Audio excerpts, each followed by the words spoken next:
Hello, people, and welcome to the new season of ReporterCast. We were on a break to get some feedback, and that work is still ongoing, but so much has been happening that we just couldn't stay away any longer. The format of ReporterCast will change a little. We'll soon bring out a short weekly wrap-up of the main 2 or 3 news items in global financial crime and corruption, and their intersection with human rights and politics. The big monthly interview with someone who has made their mark in this field will continue as before. And in this case, we've got 2 people who made their mark, so there we are. For today, we have a brilliant topic, one that remains obscure but is increasingly important both socially and for the finance sector, crypto gambling. I got into it last year covering a company called Stake.com, which is huge in crypto gambling and also sponsors football teams such as Everton and Watford at one point, Formula One, contact sports, and others. It is also endorsed by the celebrity rapper Drake. I did 2 investigations into it, one on Reporter.London and the other one in The Guardian with Rob Davies, a Guardian reporter, highlighting deceptive marketing practices, lack of accountability, and poor controls against dirty money, as well as other allegations, all of which the company has denied and the regulators did nothing about. But as I dug into this company, I found that, if anything, the crypto gambling industry as a whole has the same problems, and in some cases, they are a lot worse. So here we have 2 top academics from the University of Bristol, Philip Newell, and from the University of East London, Mayra Andrade. They have researched and written an excellent peer-reviewed paper and other articles about this subject, which I would argue are groundbreaking in terms of their findings and the depth of the research, and I think they deserve more attention. Today, they are going to discuss this work and the way forward for policy and the consumers targeted by this industry. We're going to talk about a so-called government white paper on gambling, just proposals for regulations of gambling, which came out last week, I think, and it did so after multi-year delays. Welcome to ReporterCast. Thank you for taking the time. Hello, I'm Philip. It's great to be here. Yes.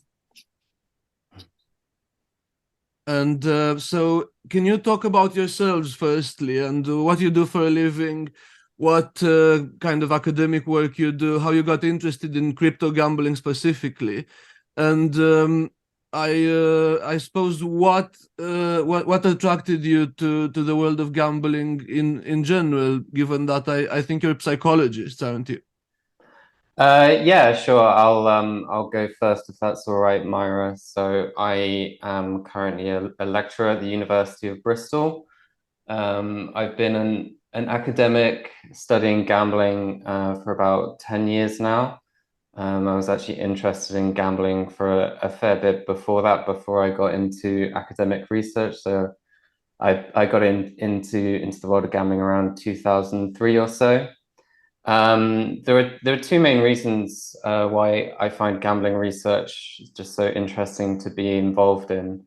Firstly, it's something that changes very quickly. And, crypto gambling is a nice example of this, in that, crypto gambling in just a few years has gone from something which is just, a few simplified toy games on the internet that, only uber geeks would be interested in, to being this absolutely massive commercial thing, which is, like you're saying, sponsoring Premier League football clubs and sponsoring massive celebrities such as Drake. That's really only come out in the last few years, and the research that Myra and I have done on it is, really one of the very few pieces of academic research that have been done looking at it. Obviously, I'm very aware of your own investigative reporting on Stake.com, which is very nice work as well. And then the second thing is, I guess, related, is that gambling, it's just something that's it's important to a lot of people. Gambling disorder is something that really affects the people who suffer from it, and gambling also harms a broader section of society than just people who've got gambling disorder. And you really can't say that about a lot of psychology research. So, for example, that there's a whole subfield in psychology where for about 30 years psychologists have been debating whether putting a pen between your teeth makes people happier. And the idea here is that putting a pen between your teeth, it kind of simulates smiling. And so the idea that they've been looking at is, usually people smile when they're happy, but the idea in that research is that instead, if you can sort of force people to smile via the pen, maybe that makes people happier. And there's been people researching either side of that for 30 years or so. And the thing is, even if it does make people slightly happier, putting a pen between the teeth, it's not a big enough effect to have any sort of real world relevance. Whereas, all the aspects of gambling that I like to research are things that really affect people's lives. Mayra, how about yourself?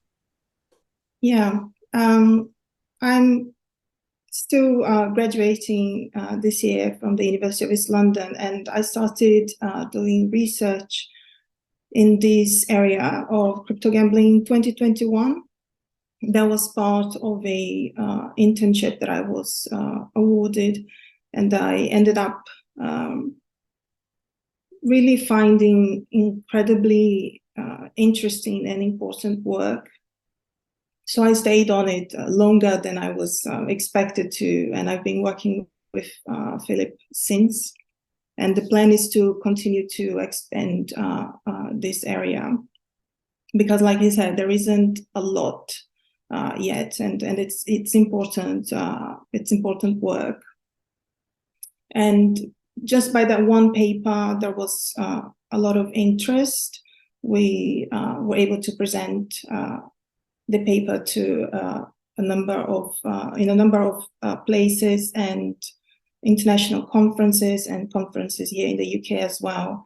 And you can see that people want to know more, because you don't see a lot about crypto gambling in the mainstream media.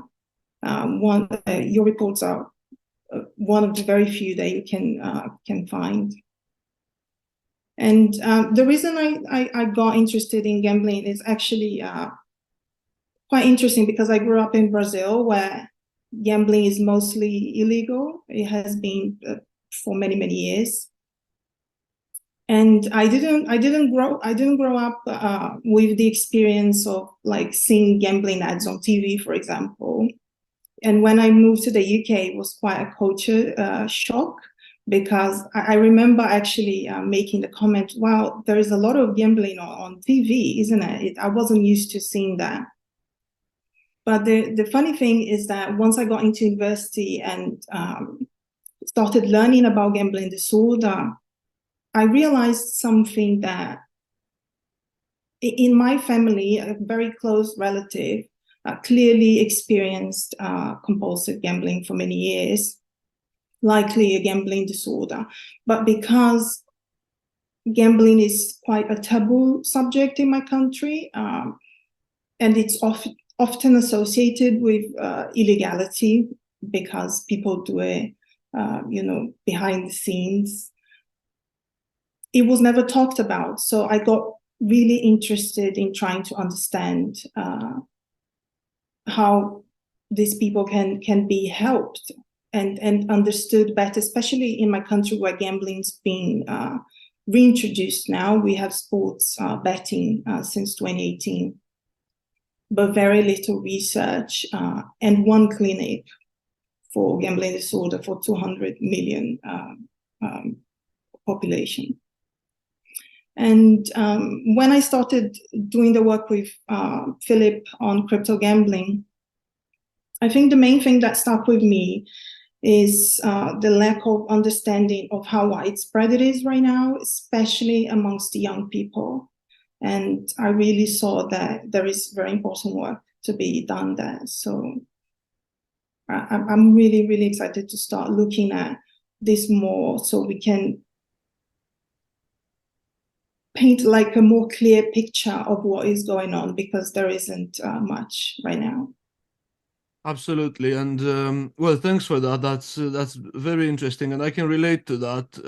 I had a close family member who was a serious gambler and a problematic gambler, shall we say. And again, I'm out of Romania, and in that country, there's not much support, not much research, and the world of crime and the world of gambling tend to be close to each other. So there is that.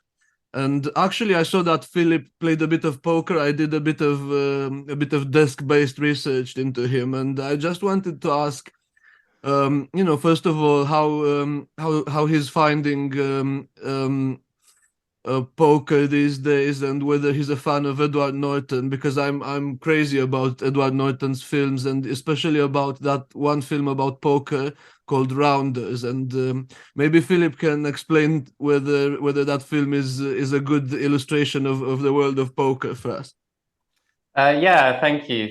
That's some good digging up you've done of my history. So yeah, I suppose that's what I was referring to when I said that I've been involved in the world of online gambling for longer than my research career. So I got very involved in online poker, sort of roughly around when that all started exploding, which I'd say is around 2003.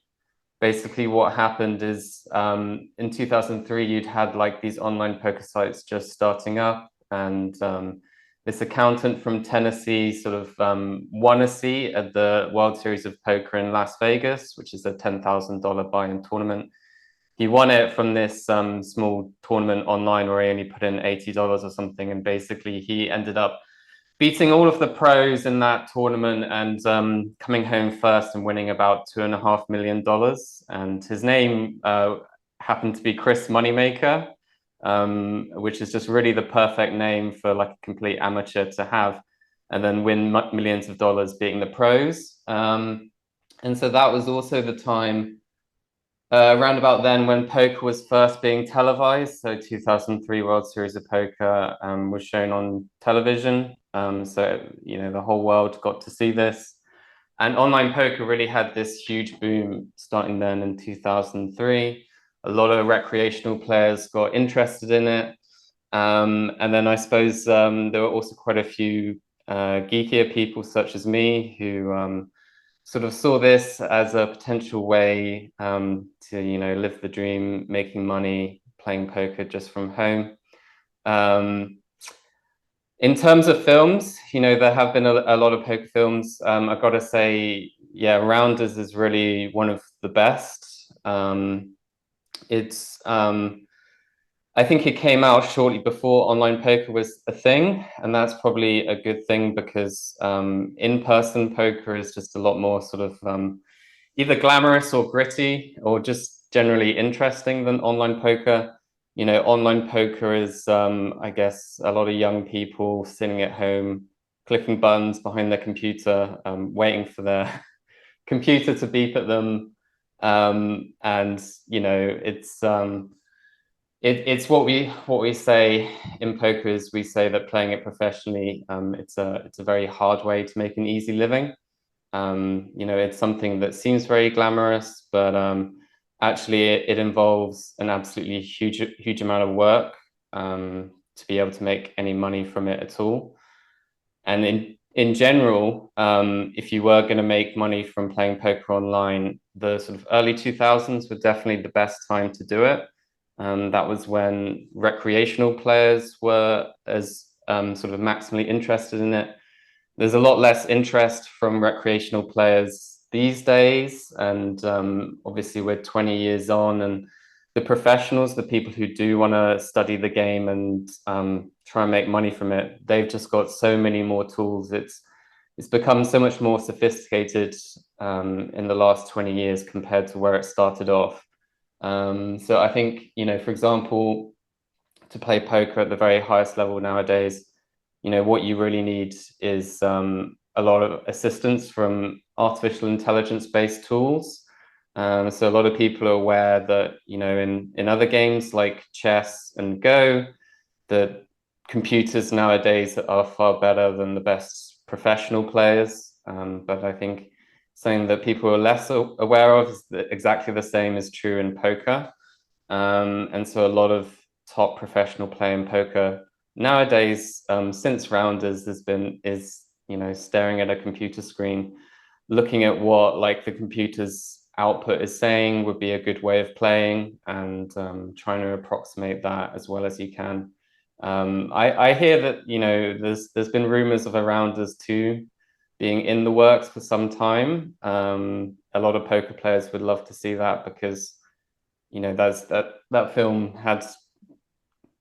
did have such a good depiction of poker. But we'll see. I mean, a lot of other poker films just have the most unrealistic things happening. So, for example, the James Bond film Casino Royale, I think in the main hand there, it was something like a royal flush beating 4 of a kind or something, like, just this ridiculous setup where 2 players have unbelievably good hands. You don't really see that in poker. Like, that's not a very realistic thing. There was another film that came out a few years ago called Molly's Game, that was also quite realistic. It had a really nice depiction of what poker players call tilt. So tilt is when a player who might be otherwise good, who might be otherwise profitable, sort of gets unlucky and loses a bit of money, and this loss sort of gets them emotionally, and they start playing just far crazier plays that they wouldn't normally, and this sort of craziness leads to a cycle of them losing more money and going on further tilt, and sort of losing it psychologically to an even greater degree. Right, very interesting. And Mayra, how about yourself? Do you play any games, poker, anything else? No, at all. Again, like I said, because I wasn't exposed to a lot of gambling growing up. There was just one funny situation that I can remember. I think I told Philip this story before. For some reason, when I was around 13, living in Brazil, I was able to buy a scratch card with a friend of mine from school. And straight away, I won like 10 reais, which is about 2 quid. And I was so excited. I spent all of it trying to win the maximum prize, which was about £100 back then. I think I learned my lesson then, because I never gambled again. I've never been inside a casino. When I started working on gambling, it was quite a learning curve to understand how gambling works, especially here in the UK, the products that people use the most, even understanding odds when it comes to sports betting. So it was quite a fascinating experience to learn about how everything works. And when it comes to movies, I grew up watching Hollywood movies. So the whole idea that I had about gambling in casinos is, like Philip said, very glamorous, and you have to be very intelligent to be able to play poker well. And I can't do math to save my life, so I never even attempted to try and learn poker. But I do enjoy movies that like that. I find them quite entertaining. I'm not sure I ever believed it is actually like that, but it has been quite an interesting experience to do gambling research and basically start from scratch, from zero experience with gambling. Yeah, I have to say, for me, my experience of poker comes mostly from films rather than real life. I know the rules, but I never really got into it either. And so back to the serious stuff now. Actually, this article of yours came out on a website called The Conversation, and it was slightly critical of the government white paper, because it seems to me that the government took advantage of the fact that crypto gambling is supposed to be technically illegal to basically not address any aspect of it in this white paper. Now, how do you see that? And could you summarize the article a little bit for us, please? Mayra, why don't you start? Thank you. Yeah, sure. Yeah, I mean, there is nothing related to crypto gambling, which in a way is I would say it's understandable, because it was supposed to come out 2 years ago, right? And crypto gambling wasn't what it is today. I don't know if there was even any effort to look into it, as the white paper kept being delayed. That is probably related to the fact that there isn't enough research yet. But like we say in the article, being so hyper-focused on making sure there is this amount of evidence when there are indications that there could be issues, especially when you look at the amount of money that is being invested by these companies in marketing and online advertisements. Like I said before, especially with streamers, Drake, for example, allegedly, I don't know if it has been confirmed, but around 100 million a year, I believe. One top streamer that used to stream on Twitch, he said it himself that he got paid $360 million to play for only 16 months. Obviously, Stake is not doing that out of the kindness of their heart. There is return there. So I think that should have been enough for them to at least consider what could have been, what could be done, at least as an initial step. But it wasn't, unfortunately. There was nothing there. Philip, how about yourself? What do you think? Thanks. Like I think, we'll maybe get to this a little bit later. Like I think there were a lot of good things in the white paper. There were a lot of areas where, they have sort of announced some really progressive things compared to the current status quo, that I think a lot of people are frustrated by. But yeah, the whole crypto gambling thing is something that we note in the conversation article, which didn't appear at all. And, a big part of this is just the sort of the slowness of the government process, I guess, compared to the speed with which the gambling industry continues to evolve. So the government's white paper is called High Stakes Gambling Regulation for a Digital Age. And basically what they're referring to, it's a reference to the last time the government did anything substantial about gambling regulation, which was the Gambling Act 2005, which was enforced in 2007. So basically the last time we had gambling legislation in the UK was before the smartphone was invented. The first smartphone was the iPhone, which came, I think, the year after that. And basically, in the UK, that's why we have just sort of such a lax approach to gambling, because in the mid 2000s, the government was like, right, let's let the free market work. Let's just allow gambling to occur much more freely compared to when it was. That was when they sort of implemented widespread gambling advertising for the first time. Prior to that, a lot of people's only experience of gambling would be bookies on the high street, which before then had to have windows that you couldn't see through. Whereas after the Gambling Act came in, that's when you started to have gambling advertising on TV, and the bookies could start putting sort of attractive posters in their windows for the first time.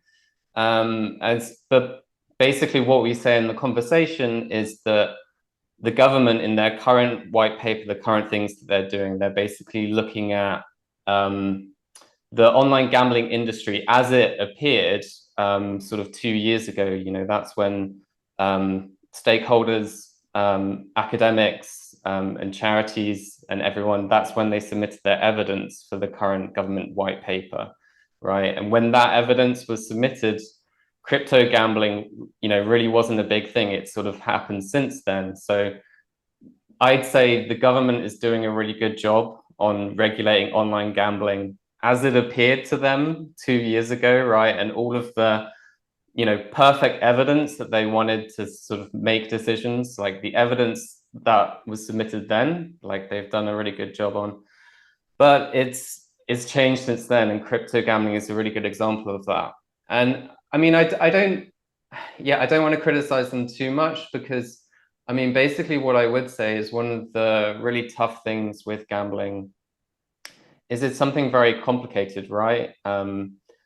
Most people don't understand it well. And, you know, I've had conversations with various policymakers, you know, sort of a bit similar to what Myra said, right? So like, these are, you know, not just random people, but sort of policymakers who are, you know, meant to be influencing how new regulations are being introduced for gambling. And I've had, for example, one of these people come up to me and say, "Oh, can you explain odds to me? I don't know how odds work," right? And that's a crucial part of gambling, I guess. It's just so complicated, and you know, I think Myra and I have had a lot of frustration with this particular piece of work, because you know, the findings of the research are, you know, if someone properly understands them, of the crypto gambling research, really shocking. You know, we'll get to this a bit later, but the consumer protection is really, really weak, and it's far too easy for people to buy crypto and start gambling on these sites. But there's just so much complicated stuff that has to be explained for policymakers to understand, and it is just really hard for them to keep up with such a complicated and fast-changing world. Right. Well, I suppose that has a lot in common with the financial sector, because there tends to be a lot of very complicated and risky finance going around that regulators don't really understand until much later. But Myra, can I get you to talk a little bit about what you found in the government white paper that you thought was good, and you know what the government can build on for maybe reforms that might hopefully not take another generation or half a generation? I mean, I agree with Philip that I wouldn't criticize them too much. I think there are some really good changes, but I'm trying to be cautious because there are still consultations coming. We're gonna have to wait and see. I would definitely say that I probably expected a little bit more when it comes to advertisements, even though football is now saying they will ban it. That there still lives quite a lot options, right? Not only for crypto gambling, but for advertisements. And I'm not sure there was a consideration of very innovative ways that you can advertise today online that might be even more effective than football shirts, right? So that is one thing that I would point out. But other than that, it has been welcomed, and the changes that are being made. But I think everyone right now are holding their breath a little bit, just hoping that it will stay as close to what has been presented right now as possible. Right. And Philip, what were the top things that were good and sort of welcome for you in this white paper, and where should they go next, do you think? Sure. So there were, from my perspective, three main changes. So the first one is what's called the statutory levy. So essentially, gambling research and treatment, these are funded by the proceeds of gambling. At the moment in the UK, they're mainly funded through a voluntary levy. So the gambling operators currently donate voluntarily. They try to donate around 0.1% of their revenue, but for some operators, it's less than that. Some of the big ones have said that they're voluntarily donating 1%. But that money, however much it is used to fund gambling treatment and gambling research. So the statutory levy is probably going to be at a higher level, 1%. So that's more money. And then the really important thing is that money is being forced. So the gambling industry won't be giving the money voluntarily anymore. They'll have to give the money, and then the money that they give is going to be independently administered. Because there's been a lot of problems, mainly in gambling research, where these funds are sort of given to researchers voluntarily, right? And so the gambling industry can decide which researchers they're going to fund, and also which topics that they're going to fund those researchers to look at. So historically, they've tend to fund topics which are looking at sort of individual level explanations for gambling disorder. The gambling industry, they really like this sort of neuroscientific research into, the brains of disordered gamblers, right? Because this is something that distracts attention from other drivers of gambling related harm. One of which features in the white paper is basically the sort of what we call in gambling research the structural characteristics of gambling. So this is just the way that gambling products are designed nowadays is actually another thing that can really drive disordered gambling and gambling related harm. We know most about this in terms of electronic gambling machines. So for example, the FOBTs in bookmakers, which the government imposed a maximum bet of £2 on back in 2019. Electronic gambling machines are so harmful because basically you can bet a lot of money in a short space of time. And after one bet has been realized, you can then make another bet. And this allows for sort of high speed sequences of gambling where people end up losing a lot more money than they want in a short space of time. But these structural characteristics of gambling, it's also very relevant to online gambling. You can get, roulette games on your mobile phone, which are just as fast as, bets on an electronic gambling machine. And also there's, you don't have the bet limits in online casino games that you do now in FOBTs in bookmaker shops. So there's a number of things that the government is sort of announcing that it's going to do in terms of online gambling product design. One of the things that they talk about the most is imposing a corresponding stake limit for online slots, which are like the online casino game that's the closest to electronic gambling machines in bookies. I'm hoping that there are some other sort of changes that they're going to do in terms of online games more broadly. I've got some research looking at, for example, the speed of play in sports betting. So, nowadays you can bet very quickly on a football match as well. And I think slowing down that pace with which you can bet in online gambling would be beneficial. And then the third main thing in the white paper that really struck me was that they're going to do some things about safer gambling messaging. So I think almost anyone who's seen a gambling advert would have seen one of these messages that they have at the bottom.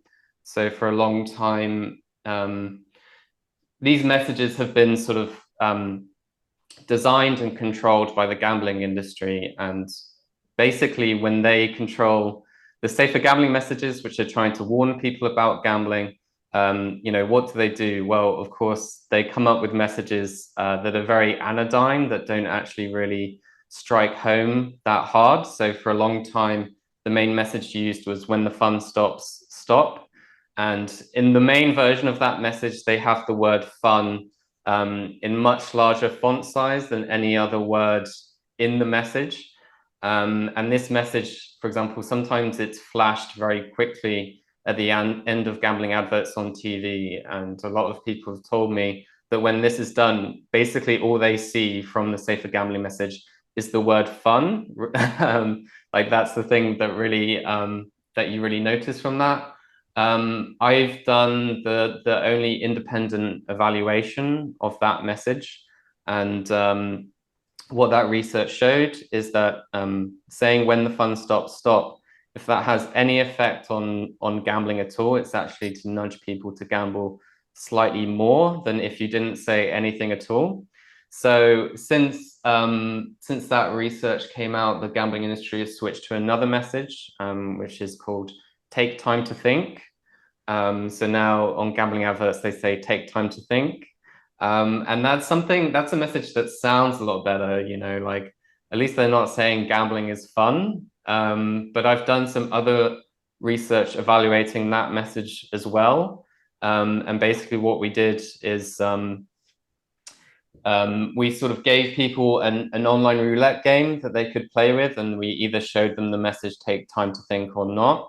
And one of the outcome variables that we looked at was their speed of play, how fast they played on the online roulette game. And funnily enough, telling people "Take time to think," it actually didn't work. You know, there was no reduction in the speed of play. They didn't play any slower at all when we told them that message than when we gave them no message at all. So I was really glad to see that basically what they're going to do is they're going to take control of safer gambling message design and implementation away from the gambling industry. So now the gambling messages are going to be a bit closer to what you see in tobacco. So the gambling messages are going to be independently designed, and there's going to be a range of messages, and the gambling industry will be forced to sort of cycle between these messages. And that's actually an approach that Australia has implemented from March of this year. So in Australia, the message always used to be "Gamble responsibly." But now they've got a suite of about 8 messages, I think, and they're a little bit harder hitting. You know, they've got things like "Chances are you're about to lose," things like that, and that's definitely a step in the right direction in terms of you know, getting a bit more public awareness around the harms of gambling. There's a lot more in the white paper. It's, you know, hundreds of pages long, but those were the 3 things that I'm happiest about for sure. All right. Well, that's very good, and also because I'm sure a lot of people won't have time to read the white paper, so I'd like them to hear it from you, from the experts. Now, why? The reason why I got into this in the first place was because I track financial crime. I write about it, and you know, there were over the years there were a lot of instances of, you know, gangs and stuff like that using casinos and bookies to launder money. And then it turned out that the same was happening online. And with the article we did, we found that the crypto casinos out there can be an off-ramp between real money, you know, dollars and euros and pounds and, you know, government money, and the crypto industry with very few questions asked. So I opened one account with the company. I put some crypto on the account. I didn't gamble at all, and then I drew it back at the other end. And you know, there were no questions about it. Where did I get the money? Nothing like that. Of course, it was a small amount, but you do have to wonder. And also, I used the account with the crypto account with the company to send money to a crypto wallet that had nothing to do with gambling. It was actually my friend who owned the wallet in another country. He lives in he lives in continental Europe, and again, no questions. So that to me was the moment where I realized this needs to be looked into quite carefully. And I just wondered, in your research, and this is how we get into the academic paper you wrote. In your research, what aspects of it concerned financial crime, guarding against money laundering and fraud and stuff like that? Mayra, please. Yeah, I mean, actually, what you just said when it comes to money laundering is one of the main reasons the Gambling Commission hasn't outright said, "Oh, you cannot apply to accept cryptocurrencies as payment methods," but it's very unlikely that it will be approved because of the anonymity of cryptocurrencies. You're not able to accurately assess the source of the funding. You're not able to say where the money is coming from or where it's going. So cryptocurrencies are well known for being quite closely associated with online crime in different ways. Crypto gambling is just one of them, and one of the reasons that there is no regulated online casino accepting cryptocurrencies. They tried for a while, but I don't think it worked out. They were trying to use third parties, but it didn't last very long. In another way that you see cryptocurrencies being closely related to crime is with investments, and I think that's the biggest ones, right? We just saw what happened with the exchange, and Binance lost about $500 billion in hacking. Even the FCA has released figures when it comes to the number of people that report to them they have been scammed by cryptocurrency companies. They're trying to mitigate that now by registering some of these companies, but it seems like there is a lot of delay, and people are not being able to go through the process very easily, which is it's not a very good start for this road the UK wants to go down when it comes to regulating cryptocurrencies. But it's at least one step forward, because right now people are not even protected against these kinds of frauds. So it's very difficult to separate cryptocurrency from crime, because it's almost part of the ideological goal of how cryptocurrency started, right? Is decentralize the financial system and allow the users to be anonymous. It's part of the whole idea. And right now, it's not very clear which direction cryptocurrency backers are going to take when it comes to accepting that they are going to have to compromise in order to become regulated, or if they're just going to say that's not what. If you're just going to turn cryptocurrency in what we have right now, then we don't want it. So it's hard to see how it's going to end up. But as it is right now, it's understandable why you can't really regulate crypto in gambling, or it's very difficult to regulate crypto when it comes to investments. It all comes down to the fact that it's anonymous. So it's very difficult.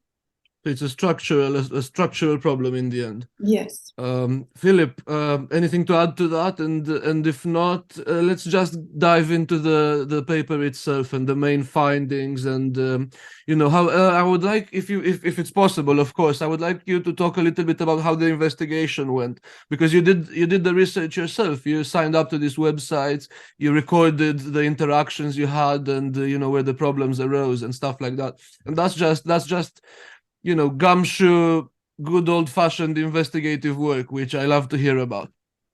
Yes, that was quite a ride, I have to say. We've learned so much by just doing that, by just signing up again and again to 40 different websites. Just finding the websites we were gonna put in the sample was already quite a challenge, because we wanted to be able to look at the most frequently visited ones, so the most which we used as one measure of popularity. And because this crypto world, you always have to take everything with a grain of salt. Everything you see is not exactly what it is. We quickly realized that even the traffic measures using an independent website were skewed quite heavily, because there is a lot of pay-per-click and these kinds of advertisements that really skew the popularity of the website. So we had to try and find ways to really understand which ones were the popular ones, where people were actually visiting, looking at time spent in the website, etc. And once we had a good sample, signing up to all of them really showed how easy it is. Starting with the fact that it was almost half and half. So half of the sample, even though you're not really supposed to be using any crypto gambling website, we could access from the UK just directly, no problem whatsoever. And with the other half, all we needed was a VPN. I kept putting myself in the position of someone that is very young, a 16, 17-year-old, who's just curious, you know, all they have to do is go on Google and put, how do I access stake.com from the UK? There are hundreds of how-to pages explaining how to use a VPN and the best VPNs, etc. So about half of the sample we could access this way. And it was very easy. All the information we used was fictitious, the emails, names, phone numbers. You can generate phone numbers today online. You can go on Google Maps and get random addresses. It's really, really easy. And, you know, kids these days, they're born with a tablet on their hands. They will be very good at this. It will be very easy. No verification whatsoever. And I think the most, one of the most surprising things was the fact that almost all of them, over 95% of them, allowed for you to just request a crypto wallet address. No age verification, absolutely nothing. You didn't even have to prove that you actually lived at the address that you said you did. So it was quite shocking to find these things. Another quite shocking finding was the fact that we were able to register as a 17-year-old in 2 of the websites, which is really absurd because it's, you know, the website, it has an algorithm. It should immediately flag, you know, this is a 17-year-old, but not even that kind of precaution was taken in these 2 situations. So it was quite, it was a lot of work, and I'm really glad that we pre-registered this study and we made all the videos available so you can actually see while we're looking at it, each page that we went through, because it was very, very thorough work. And I think that's why people were quite interested in looking at it, because we try to be as thorough as possible. Right. And Philip, anything to add to that? And on top of that, please also, I'd like you to talk about the consumer protection aspect, which you mentioned. There's multiple failures on that side of things, right? Yeah, sure.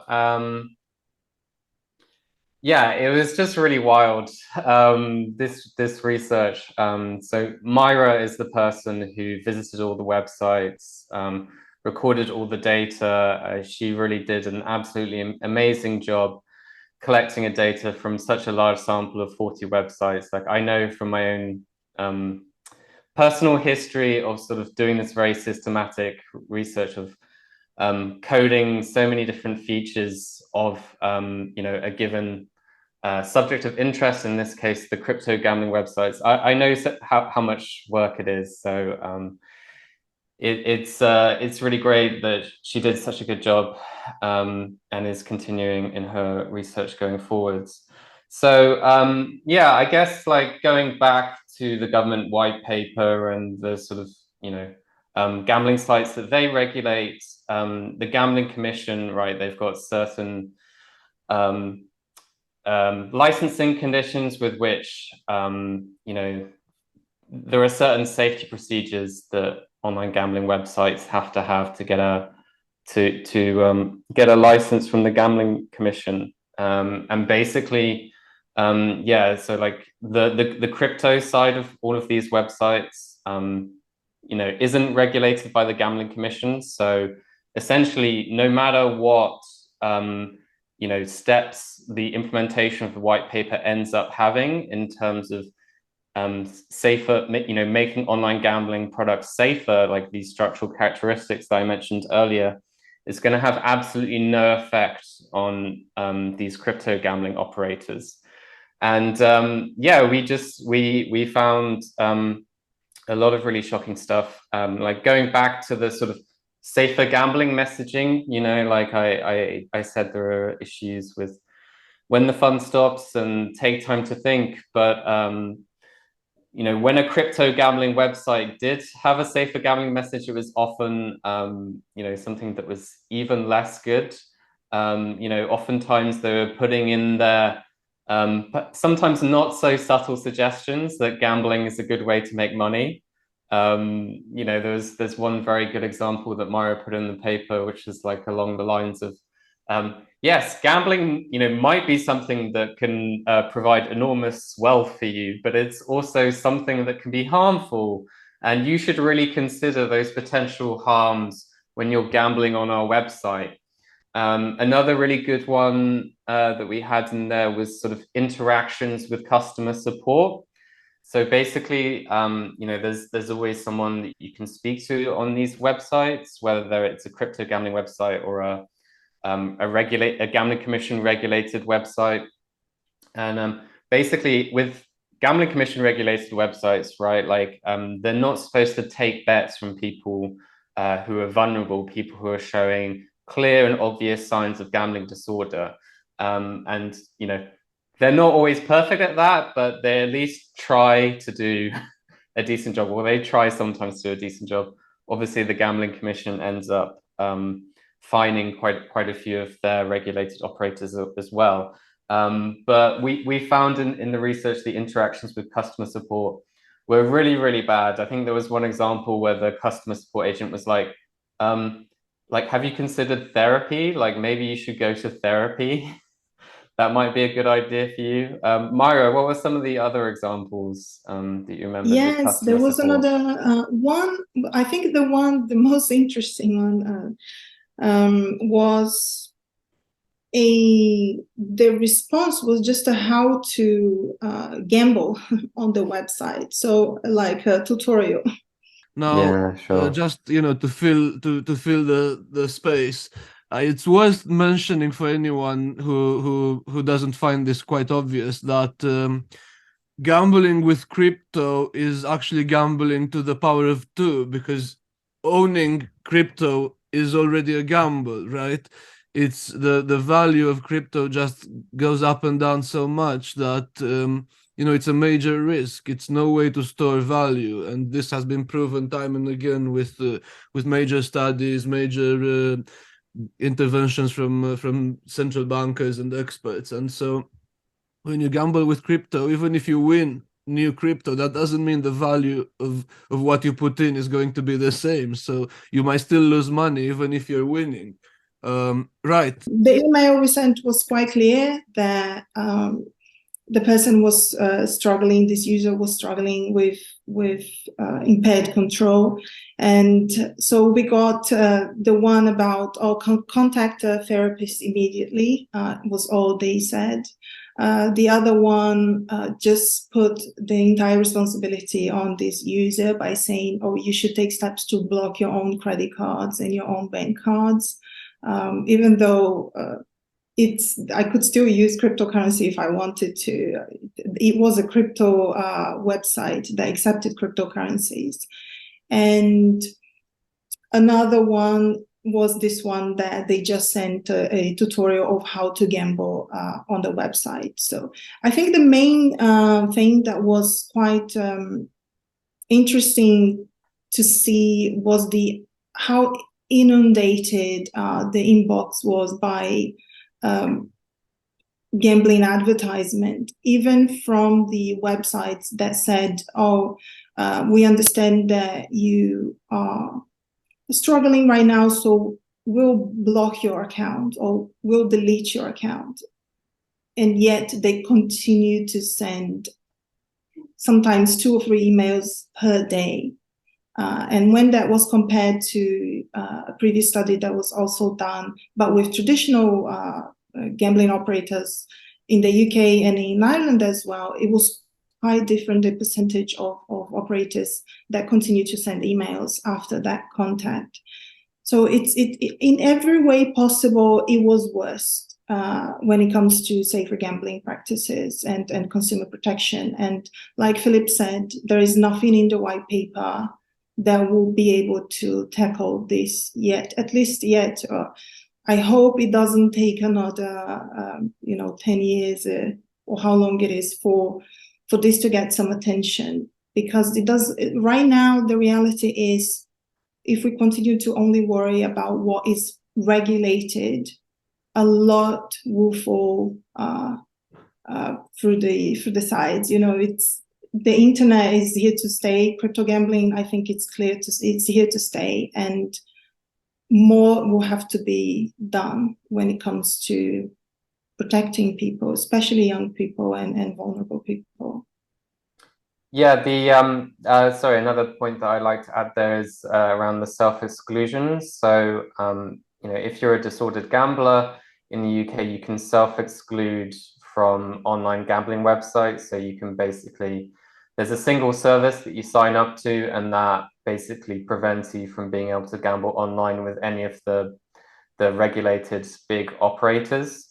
And it wasn't so much a part of this current research, but it's something that Myra discovered in a sort of broader look at this area, in that we see examples of disordered gamblers on social media who talk about, that they've self-excluded from all the main gambling operators, but they know that these crypto gambling operators will take their bets anyway, right? And so, there were quite a few messages on, for example, Reddit, of people saying like, please, like, I really need help. Like, I've self-excluded from the main operators, but I know that, I can just get on stake within a few minutes and be able to gamble again. And I've actually relapsed really quite badly, because I know that this crypto gambling is available any time the thought comes into my head. So, that's definitely something that, wasn't in that first paper that we looked at, but, just the more and more time you spend looking at this area, the more and more worrying signs you see. Right. Well, that's interesting, and I'm going to post a link to the full paper for people to read properly if they're interested. And I suppose, because it's just coming up to an hour now, can I ask you both about your plans for the future, and whether whether you're going to follow up this research with more investigations, and are you going to stay on this topic, and just what you're preparing next? Thank you. Yes, definitely. The plan is to stay in this topic. There is a lot to be done. And from September, I'm starting my PhD at the University of Bristol. So I'm going to work with Philip as my supervisor, and we're going to focus on mainly crypto gambling, but overall how emerging technologies are coming together with gambling. And I think the interesting part as well is that we're going to look at both Brazil and the UK. So both countries are at very different stages when it comes to not just gambling, but online gambling, crypto gambling. So it should reveal quite a lot of interesting differences in terms of culture and exposure to gambling. So yes, definitely, we want to be able to bring as much as possible to the literature in a way that when, policymakers are, at least when they feel they're ready to look at this and there is enough, at least there will be enough evidence for them to look at. And that's how we want to contribute.